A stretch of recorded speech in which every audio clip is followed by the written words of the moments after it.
ভগিনীর বিবাহে আমাকেও কিছু মঙ্গল কার্য করার সুযোগ দাও। দাও।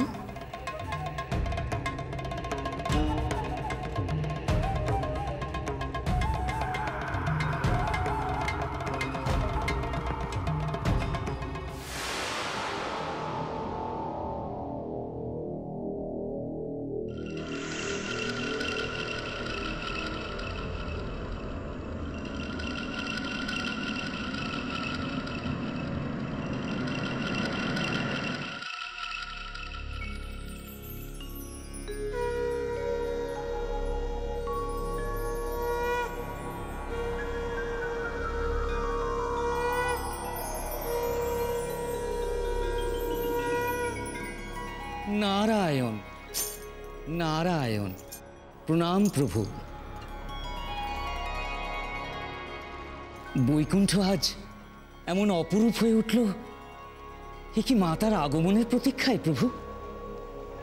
অহো অহো, আমার দৃষ্টি এই সৌন্দর্য গুণে মোহিত হয়ে গেছে প্রভু। নারদ, যে জগৎ আমার চতুর্পার্শ্বে সৃষ্টি করলাম, আমার অন্তর্জগত তেমনই রূপ ধারণ করে আছে। এক অনন্ত মায়ার জগৎ দেবর্ষী। প্রভু, আপনার অপার মহিমার সান্নিধ্যে আমি বারংবার চমৎকৃত হয়েছি, অভিভূত হয়েছি। অবাক বিস্ময়ে শুধু চেয়ে চেয়ে দেখেছি, আর আমার মনের গহনে শুধু একটাই প্রশ্নের উত্তর খুঁজেছি, মায়া। মায়া কি প্রভু? আমি তা বিশদে জানতে চাই প্রভু। নারদ, মায়া এ জগতের এক বিস্ময়। কখনো কখনো আমিও এই মায়ার বশ হই, আবার কখনো আমি এই মায়া সৃষ্টি করি। মায়ার শক্তি অপরিসীম। কোনো না কোনো দিন তুমিও এই মায়ার সন্ধান পাবে, জানবে মায়ার শক্তি কতখানি।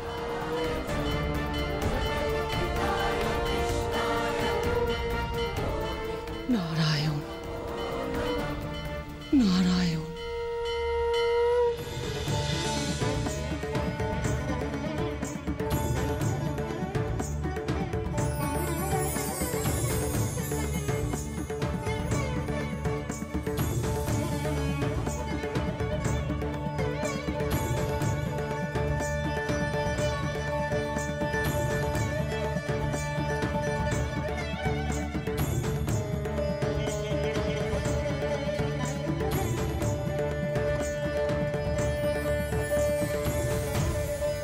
নির্ঘণ্ট নিবদ্ধীকরণ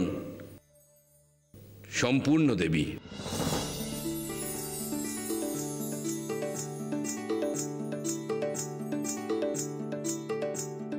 এইবার তবে পাত্রপক্ষ এবং পাত্রীপক্ষ উভয় পক্ষ থেকে এই পাটিপত্রে তাদের সম্মতির নিদর্শন রাখবেন। প্রথমে পাত্রীপক্ষ।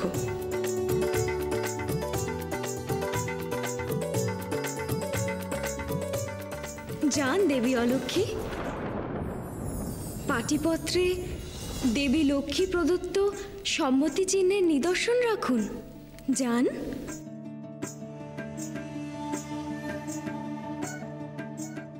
দেবী সরস্বতী, পাত্রীপক্ষের মধ্যে আপনার চাইতে উপযুক্ত আর কেউ নেই। যান, শঙ্খ দ্বারা আপনি নিজে লিপিতে নিদর্শন রাখুন।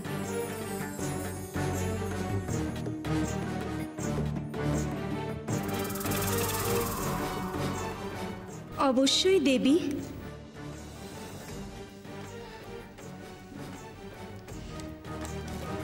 অলক্ষ্মী, শ্রীলক্ষ্মীর সম্মতির চিহ্ন।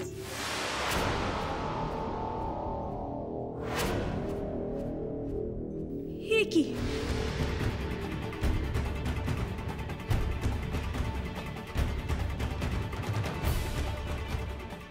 এ তো শ্রীলক্ষ্মী প্রদত্ত দক্ষিণাবর্ত শঙ্খ নয়।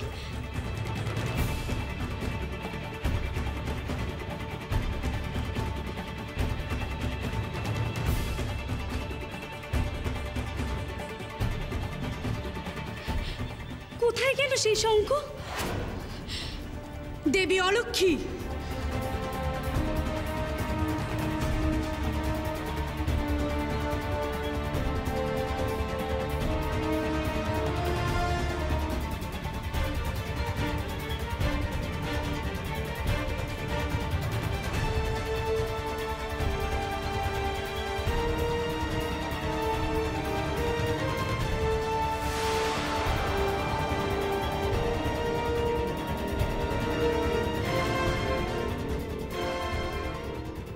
উদ্যানের স্বর্ণালী আলো হঠাৎ অদৃশ্য হলো কেন প্রভু? এও কি আপনার মায়ার প্রভাব? না নারদ, আমিও সে কথাই ভাবছি। উদ্যানের স্বর্ণজ্যোতি তো এখন অদৃশ্য হওয়ার কথা নয়।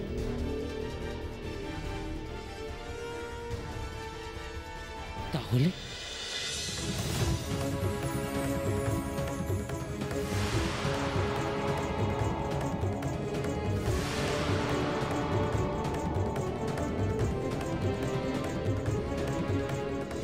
প্রভু, সমস্ত পুষ্পরাজ্য অদৃশ্য হলো। আপনার মায়ার জগতের সবই তো অন্তর্হিত হলো প্রভু।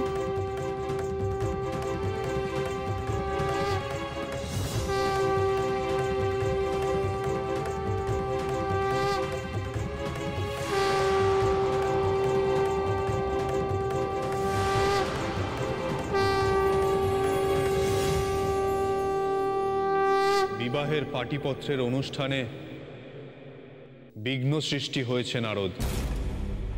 তুমি শীঘ্র যাও, ঋষি কপিলের তপবনে গিয়ে তাকে আহ্বান করো। তাকে বলবে তিনি যেন অবিলম্বে ব্রহ্মলোকে উপস্থিত হন। তিনি দেবী অলক্ষ্মীকে যে ব্রত ধারণ করার নির্দেশ দিয়েছিলেন তা অলক্ষ্মীর পক্ষে বহন করা সম্ভব হচ্ছে না। প্রভু, আমি এই মুহূর্তে কপিল মুনিকে সঙ্গে নিয়ে পাটিপত্রের স্থানে উপস্থিত হচ্ছি প্রভু। শ্রী, আমাদের বিবাহ আয়োজন কেন ত্রুটিবিহীন হচ্ছে না? কোনো না কোনো বিঘ্ন তো ঘটেই চলেছে। কোথায় সেই শঙ্খ? এই তো দেবী, এই তো সেই শঙ্খ। এই শঙ্খ সেই শঙ্খ নয় অলক্ষ্মী। শ্রীলক্ষ্মী তার সম্মতির নিদর্শন স্বরূপ যে শঙ্খ দিয়েছিল সেটা কোথায়?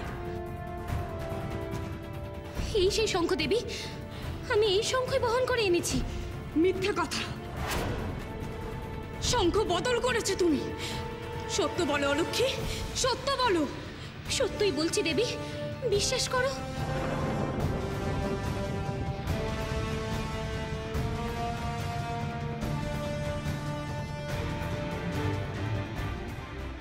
কিন্তু এই শঙ্খ দক্ষিণাবর্ত শঙ্খ হতে পারে না।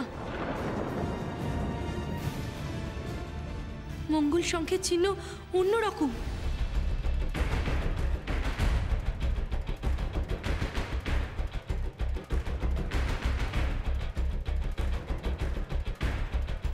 ধিক অলক্ষ্মী, এই শুভ কার্যেও তুমি নিজেকে নিয়ন্ত্রণে রাখতে পারলে না। নিজের স্বরূপ প্রকাশ করে ফেললে।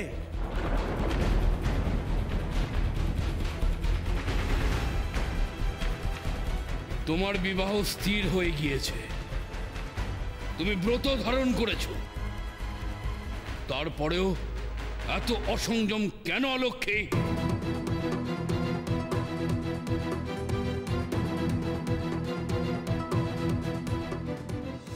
দুর্ভাগ্যের দেবীর কাছে এর থেকে বেশি আর কি বা আশা করতে পারি আমরা? ভুল আপনারই হয়েছে দেবী সরস্বতী। শ্রীলক্ষ্মীর বিবাহের মতো শুভ কাজে দেবী অলক্ষ্মীকে সঙ্গে রাখার কোনো প্রয়োজন ছিল না। ঠিক দেবী, ঠিক ঠিক।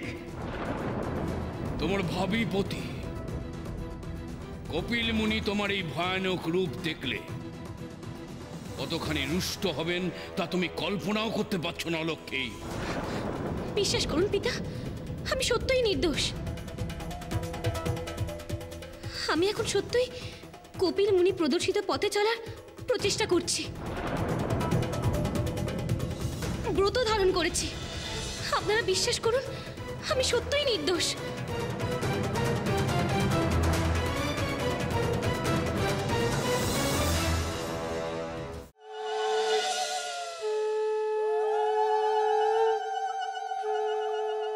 মাগো, তোমার আশীর্বাদে আমাদের সব বিঘ্ন কেটে গেছে।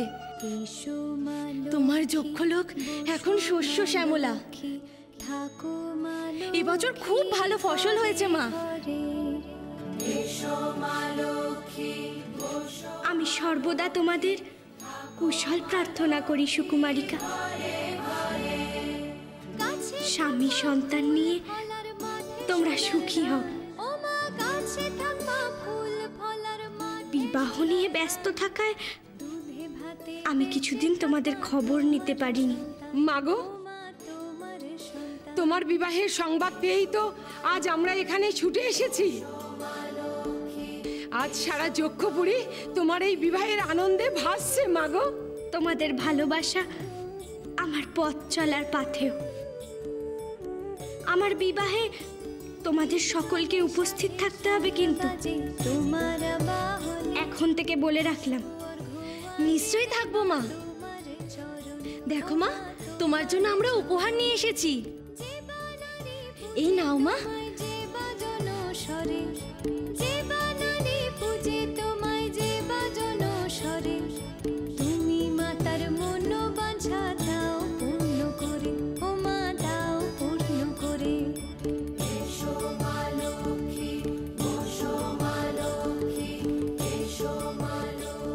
তোমাদের এই উপহার আমি মঙ্গল চিহ্ন রূপে গ্রহণ করলাম।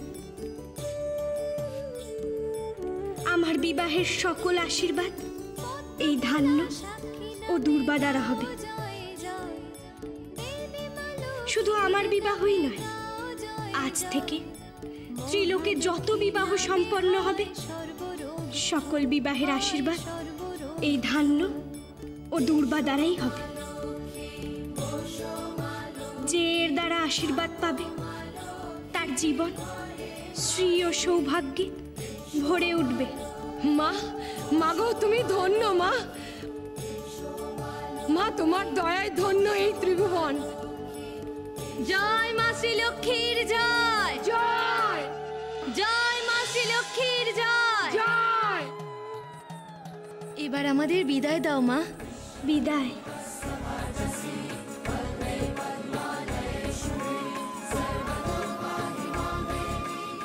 যে ভালোবাসা, যে বিশ্বাস তোমরা আমার উপর রেখেছ তার কোনো তুলনাই হয় না। তোমাদের এই উপহার আমি মস্তকে ধারণ করলাম।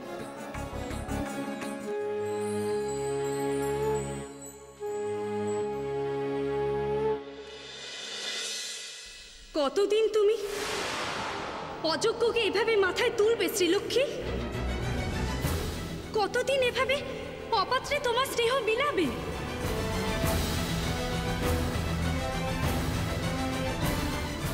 আপনারা বিশ্বাস করুন, আমি সত্যই দক্ষিণাবর্ত শঙ্খ সরাইনি। আমি তো বুঝতেই পারছি না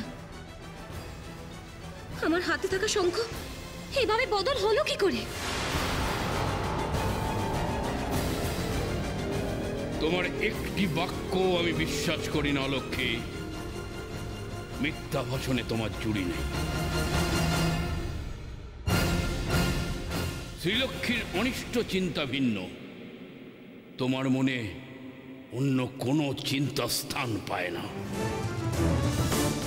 যখন যেখানে যেটুকু সুযোগ পেয়েছো দেবী শ্রীলক্ষ্মীর ক্ষতি সাধন করার চেষ্টা করেছো তুমি। এমনকি দেবরাজ ইন্দ্রকে পর্যন্ত বিভ্রান্ত করার চেষ্টা করেছো তুমি দেবী অলক্ষ্মী।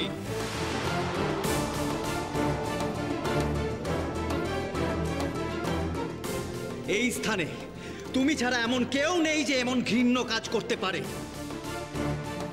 হে প্রজাপতি, পাটিপত্রের শুভক্ষণ অযথাই অতিবাহিত হচ্ছে। সম্মতি চিহ্ন ব্যতীত পাটিপত্র অসম্পূর্ণ থেকে যাবে যে।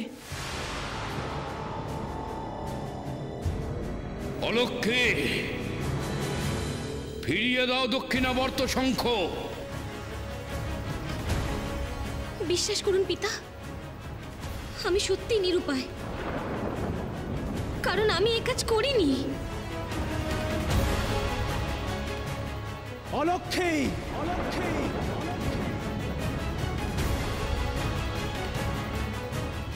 সাহস থাকে তো আমার চোখে চোখ রেখে বলো,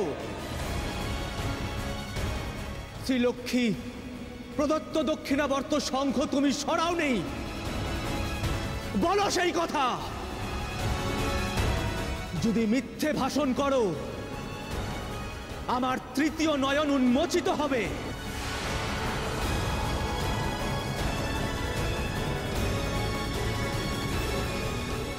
আর তুমি ভালো করে জানো আমার তৃতীয় নয়ন উন্মোচিত হওয়ার অর্থ কি।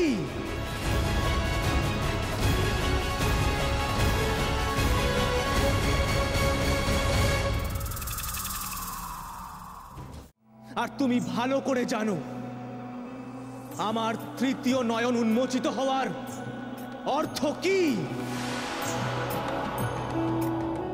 জানি দেবাদিদে, আপনার তৃতীয় নয়ন উন্মোচিত হওয়ার অর্থ অগ্নিবর্ষণ হওয়া। আমি যদি মিথ্যা ভাষণ করে থাকি, আমি যদি শ্রীলক্ষ্মী প্রদত্ত দক্ষিণাবর্ত শঙ্খের কোনো রূপ পরিবর্তন করে থাকি, তাহলে এখনই আপনার তৃতীয় নয়ন উন্মোচিত হোক এবং আপনার তেজাগ্নিতে আমি যেন এখনই ভস্মীভূত হই।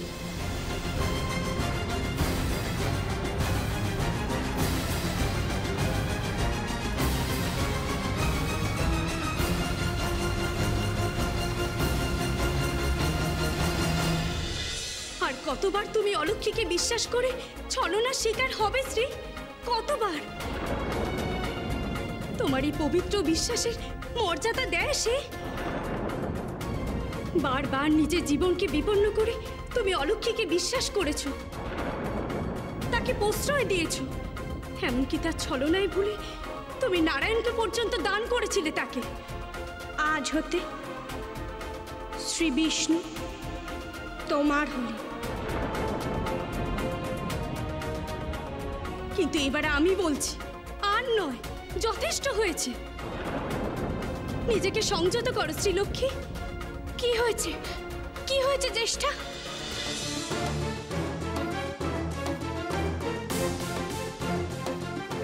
শ্রীলক্ষ্মীর সম্মতি চিহ্ন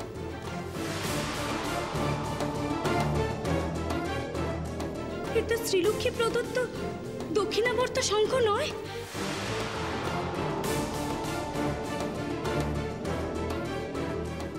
এই সেই শঙ্খ দেবী, আমি এই শঙ্খই বহন করে এনেছি। মিথ্যা কথা। এই মঙ্গল শঙ্খ নিদর্শন হিসাবে তুমিই পাঠিয়েছিলে শ্রীলক্ষ্মী। সেই নিদর্শনের সন্ধান আর পাওয়া যাবে না। দেবী অরুন্ধতী বলেছেন এই মঙ্গল শঙ্খ পাটিপত্রের পূর্বে অন্তরিত হওয়ার অর্থ তোমার আর নারায়ণের মিলন চিরস্থায়ী না হওয়া। নিজের বিপদ তুমি নিজেই ডেকে এনেছো শ্রীলক্ষ্মী। এতদিন এত কিছু ঘটে যাবার পরেও তুমি অলক্ষ্মীকে বিশ্বাস করেছো, তাকে ভগিনীর মর্যাদা দিয়েছো। যাও ভগিনী, আনন্দ কর। আমরা সকলে তোমাকে বিশ্বাস করেছি। যাও। ভেবেছ অলক্ষীর হৃদয় পরিবর্তন হয়েছে, সে বদলে গেছে? তোমার এই ভালো মানুষের চরম প্রতিদান আজ তোমায় দিতে হলো শ্রীলক্ষ্মী। দেবী অরুন্ধতী বলেছেন তুমি আর নারায়ণ তোমরা কিছুতেই চিরকালের জন্য একত্রে বাস করতে পারবে না। তোমাদের বিচ্ছেদ অনিবার্য, অনিবার্য শ্রী।